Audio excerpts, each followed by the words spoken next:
അതിദാരിദ്ര്യ നിർമ്മാർജ്ജന പദ്ധതിയുടെ ഭാഗമായുള്ള ഒരു വീഡിയോ ഇപ്പോൾ ക്യാബിനറ്റ് ആകെ കാണുകയുണ്ടായി. അതിൽ എറണാകുളത്തുള്ള ഒരു കുടുംബമായിരുന്നു അതിൽ ഉൾപ്പെടാൻ ബാക്കിയുണ്ടായിരുന്നത്. അതുകൂടി ഉൾപ്പെട്ട് 100% നില ഇന്ന് കൈവരിച്ചിട്ടുണ്ട്. അതിൻ്റെ ഔദ്യോഗികമായ പ്രഖ്യാപനം നവംബർ 1 നടത്തുന്നതാണ് കണ്ടിട്ടുള്ളത്. അത് നിയമസഭയിൽ നടത്താനാണ് ഉദ്ദേശിക്കുന്നത്. നമ്മുടെ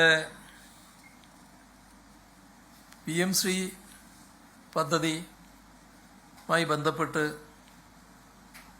ധാരണാപത്രം ഒപ്പിട്ടപ്പോൾ അതുമായി ഒട്ടേറെ വിവാദങ്ങളും ആശങ്കകളുമൊക്കെ ഉയർന്നു വന്ന സാഹചര്യം കണക്കിലെടുത്ത് ആ പദ്ധതി നടപ്പാക്കുന്നത് സംബന്ധിച്ച് റിവ്യൂ നടത്താൻ തീരുമാനിച്ചിട്ടുണ്ട്. ഈ കാര്യം പരിശോധിച്ച് റിപ്പോർട്ട് ലഭ്യമാക്കുന്നതിന് 7 അംഗങ്ങളുള്ള ഒരു മന്ത്രിസഭാ ഉപസമിതിയും രൂപീകരിച്ചിട്ടുണ്ട്. നമ്മുടെ ഈ കാര്യങ്ങളുമായി ബന്ധപ്പെട്ട് PMC നടപ്പാക്കുന്നതുമായി ബന്ധപ്പെട്ടുള്ള തുടർ നടപടികൾ ഈ റിപ്പോർട്ട് വരുന്നതുവരെ നിർത്തിവെക്കുന്നതാണ്. ആ കാര്യം കേന്ദ്ര സർക്കാരിനെ കത്ത് മുഖേന അറിയിക്കുകയും ചെയ്യും. നമ്മുടെ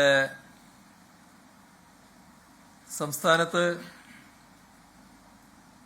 ഇത്തരമൊരു സബ് കമ്മിറ്റി എന്ന് പറയുമ്പോൾ വിദ്യാഭ്യാസ മന്ത്രി, പൊതുവിദ്യാഭ്യാസ മന്ത്രി അധ്യക്ഷൻ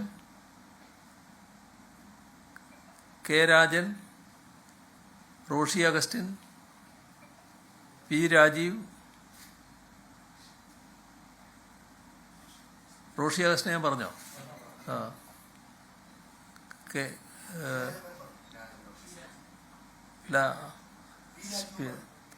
നമ്മുടെ വിദ്യാഭ്യാസ മന്ത്രി അധ്യക്ഷൻ, പിന്നെ K Rajan, Prasad agriculture minister, നിയമമന്ത്രി P Rajeev, Roshi Augustine, K Krishnankutty, AK Saseendran, ഇങ്ങനെ 7 അംഗങ്ങളുള്ള കമ്മിറ്റിയാണ് നിശ്ചയിച്ചിട്ടുള്ളത്. ലോകത്തെവിടെയായാലും ഏത് സമയത്തും 24 വാർത്തകളും ഓഗ്മെന്റഡ് റിയാലിറ്റി പാക്കേജുകളും എക്സ്പ്ലെയിനറുകളും വിശദമായി കാണാൻ ഞങ്ങളുടെ YouTube ചാനൽ നിങ്ങൾക്ക് സബ്സ്ക്രൈബ് ചെയ്യാം.